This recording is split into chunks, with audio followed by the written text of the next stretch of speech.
So once upon a time, if you wanted a grail, you had to do two things.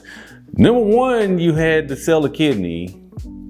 And number two, you had to sell that kidney to go on to StockX or GOAT and pay that extreme price tag for that said pair of grails that you just, I don't know, wanted.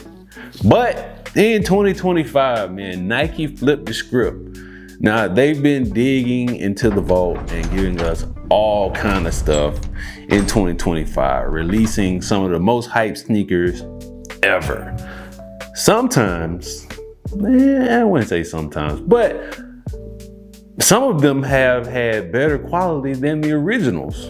Now, pairs that used to sell for thousands of dollars, now they dropped again in massive numbers, killing that said hype. So I want to ask you a question early in this one, right? Is Nike saving the culture, or are they killing the resale game? And me, for one, I'm not one for the resale game, but I ain't a hater either. Drop your comments below right now, because we about to get a little deep with this one, man, because it's one of those things where it's a question of, is Nike being strategic in this and trying to kill the resale game because they see these sneakers going for crazy prices? Or are they really trying to save the culture? You already know it, man. I'm your boy Money Matt from the set, bruh. Let's get into it.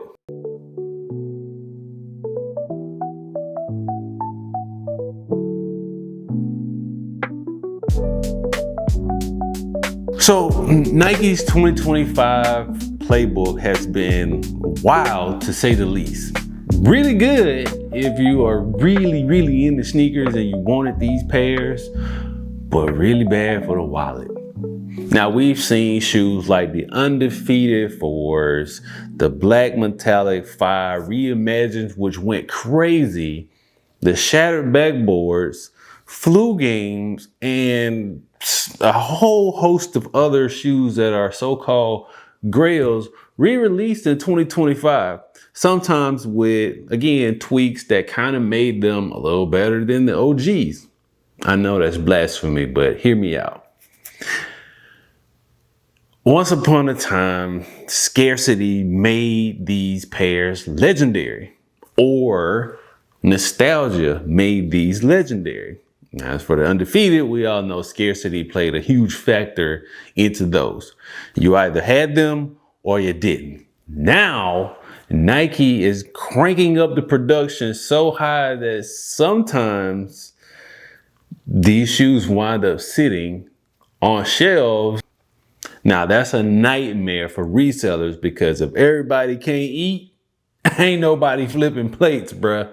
Not to pay exorbitant amounts for these things when you can go somewhere to a brick and mortar shop, or you can get them online.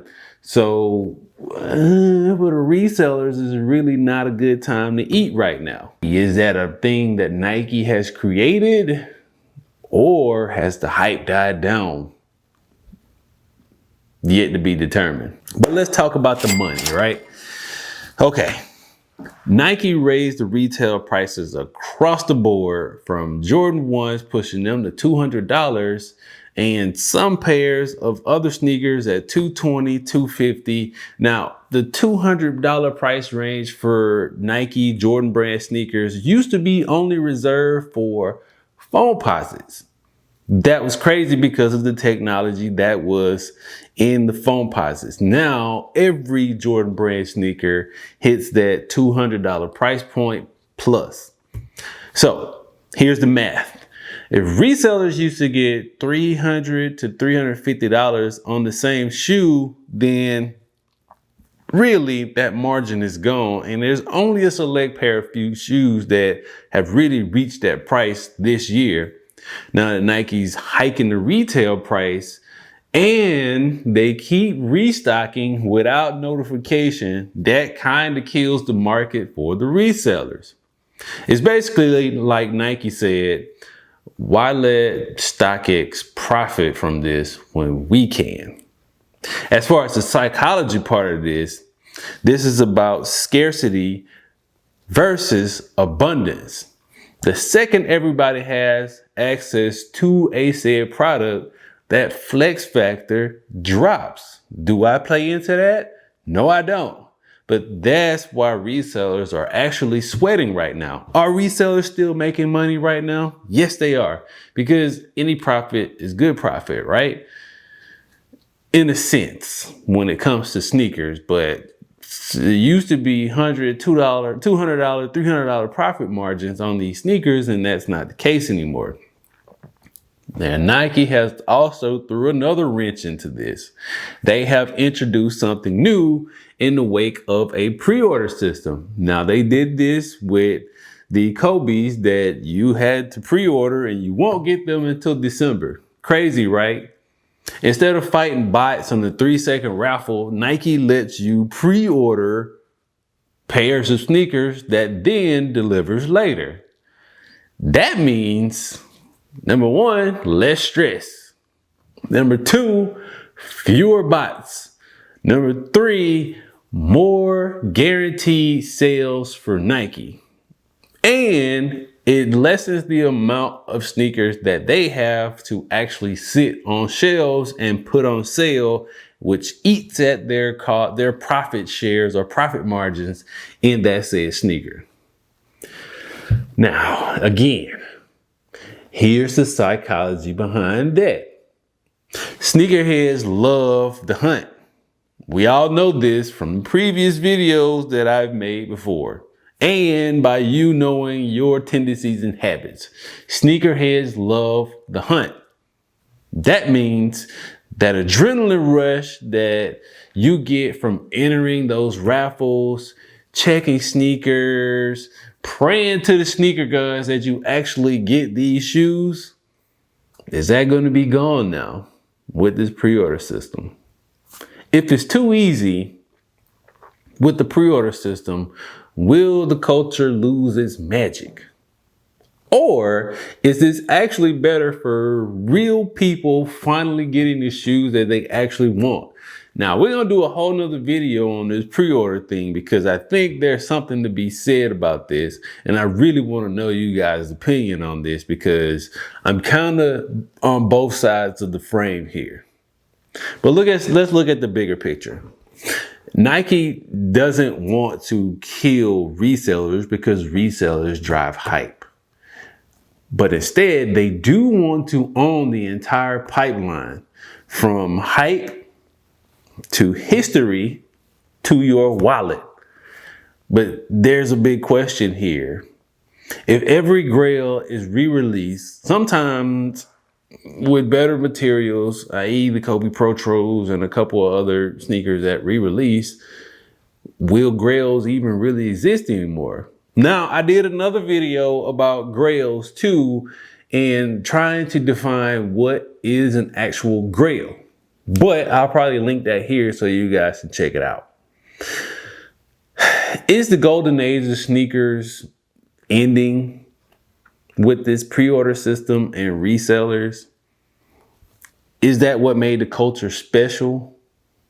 Those are things that we need to take a look at and try to get to the bottom of, because all things pointed, man, it's crazy out here. We all know that the resale prices of sneakers have went down on certain pairs of shoes because, number one, scarcity still exists and Nike really does know how to drive hype, and the resellers feed into that by listing these sneaker prices for exorbitant amounts of money, which makes the hype go crazy, which makes more people want the shoe, which then turns into whether I'm a collector or a hoarder. You see how I'm tying this all back to the other one? I digress though. So really, what do you guys think? Is Nike really protecting the culture by trying to end this insane resale game that we have? Because we all know that the resale game is crazy, right? Or are they trying to destroy the mystique that made sneakers feel legendary in the first place? I really want to hear your take on this because this is one of the bigger things in the sneaker game. Is it about access, control, and what does hype really mean though? Who drives hype? Do you feed into hype? Is that one of those things that you just really subscribe to? Let me know down in the comment section, because you know me. I want to know, am I the only one bugging out when I'm talking about this stuff? I don't think I am, but I do want to know your opinion on this stuff.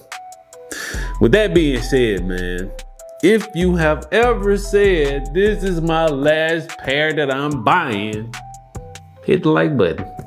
That's all you gotta do. If you haven't said that, still hit the like button anyway, because we need to get this video out to the algorithm and so you know more people can see this video and chime in, and hell, maybe even be inclined to hit that subscribe button and the notification bell. I'm just saying. We at 11K right now. Bro, we trying to take it on out there, bro. We have interesting topics here on the set. I ain't tooting my own horn, dog, but I'm just saying. We have interesting topics here on the set. But we talk about sneakers, electronics, and toys, bro. And we do things for the culture, bro. Again, I'm your boy Money Matt, bro.